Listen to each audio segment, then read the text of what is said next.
ఎవరో నాకు మాట్లాడారు, ఆనంగా వచ్చిన నేను అసలు ఎంత అద్భుతంగా వనపర్తి పట్టణం మారింది, ఎంత చక్కగా వనపర్తి డెవలప్ అయింది, అసలు ఆ ప్రజలు ఎట్లా మిస్ అయినరు అని చెప్పి ఒక జర్నలిస్ట్ ఎడిటర్ ఒక ఆయన అట్నుంచి వచ్చినా అని చెప్పి నాతో మాట్లాడుతూ చెప్తుండే. మనం అనుకున్నాం ఆ మర్రన్న ఓడిపోతాడని, కలలో కూడా మనం అనుకోలే. ఇక అట్లా కొల్లాపూర్ కానీ, మన అచ్చంపేట కానీ, మనం ఎప్పుడు కూడా కల్వకుర్తి కానీ, మహబూబ్ నగర్ టౌన్ కానీ, సీనన్నది కానీ ఎప్పుడూ అనుకోలే. కానీ దురదృష్టం కొన్ని జరిగినాయి.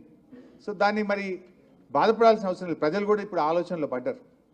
అంటే మనము అయ్యో మనం 5 ఎమ్మెల్యేలు గెలవలేదు, 2 గెలిచినాం, మరి ఎంపీ ఎట్లా గెలుచుడు అనేటువంటి ఆలోచన మనం పెట్టుకోవాల్సిన అవసరం లేదు. పోయినసారి మీరు చూసిండ్రు, మన కరీంనగర్లో 7 ఎమ్మెల్యేలు మనమే గెలిచినాం, కానీ ఎంపీ ఓడిపోయినామా లేదా? అట్లే ఖమ్మంలో ఒక్కటే ఎమ్మెల్యే మనం గెలిచినాం, మన అజయ్ గారు ఎమ్మెల్యే గారు గెలిచిండ్రు. మిగతా 6 అసెంబ్లీలు కాంగ్రెస్ పార్టీ గెలిచింది. కానీ ఎంపీ ఎన్నికల్లో నామా నాగేశ్వరరావు గారు 2 లక్షల మెజార్టీతో అద్భుతమైనటువంటి విజయాన్ని ఖమ్మంలో మనం గెలిచినాం. సో ప్రజల్లో కూడా ఇప్పుడు చర్చ స్టార్ట్ అయింది. మనం కూడా అందరం టీం వర్క్ చేయాలి. నేను నాయకులతో కూడా మీతో కూడా కోరేది ఏంటంటే, మనసులో ఏదైనా ఉంటే మాట్లాడుకుందాం, కరెక్షన్స్ ఉంటే చేసుకుందాం, మంచిగా కలిసి పనిచేద్దాం. పార్టీ కూడా ఒక తల్లి లాంటిది.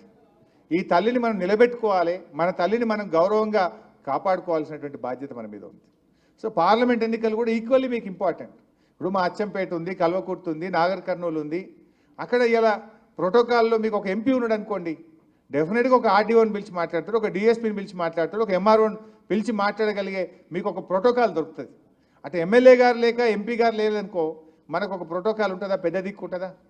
అందువల్ల మనం అందరం పట్టుదలతోని కసితోని ఖచ్చితంగా మా ఎంపీ మాకు ఉండాలి, మాకు ఒక ప్రజాప్రతినిధి, మాకు ఎమ్మెల్యే మిస్ అయినా ఎంపీని మేము గెలిపించుకుంటాం అనేటువంటి ఒక పట్టుదల మీ అందరిలో కూడా ఉండాల్సినటువంటి అవసరం.